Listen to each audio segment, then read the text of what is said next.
सर्वे भवन्तु सुखिनः। सामवेद का पंचम अध्याय। सामवेद का पंचम अध्याय बहुत गुढ़ है, गुढ़ तत्व है, जिसे आप सोम समझते हो, एक मादक द्रव्य देवताओं का समझते हो, उसे समझने की आवश्यकता है।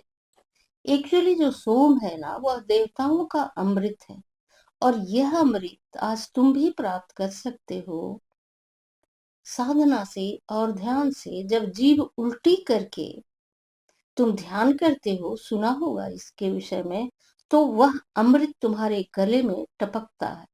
तो चेतना के उच्चतम स्तर तक पहुंचने पर सोम की प्राप्ति होती है।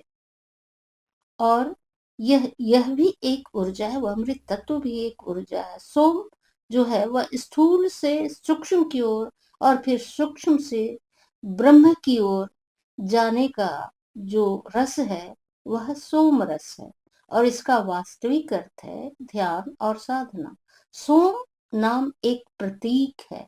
जैसे अमृत एक नाम है, वैसे ही वेदों में उस अमृत का नाम सोम है, जो समुद्र मंथन से नहीं, ध्यान से प्राप्त किया जा सकता है। वास्तविक सोम जो है ना, वह भीतर पैदा होता है,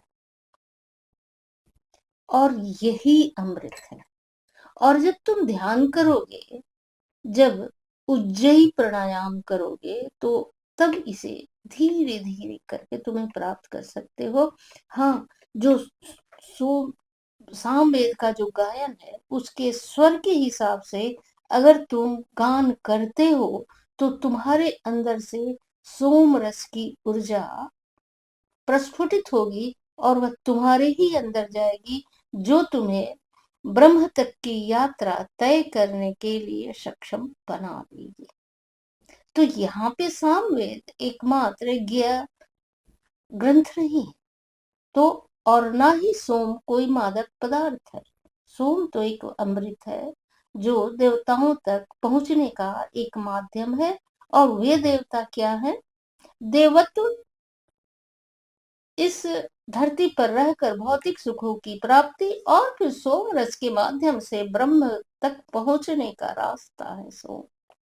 तो अगर यह कंटेंट अच्छा लगा है तो मैक्सिमम टू मैक्सिमम शेयर कर दीजिएगा, लाइक कर दीजिएगा। चैनल पे पहली बार है तो सब्सक्राइब करके घंटी को जरूर दबा दीजिएगा। जय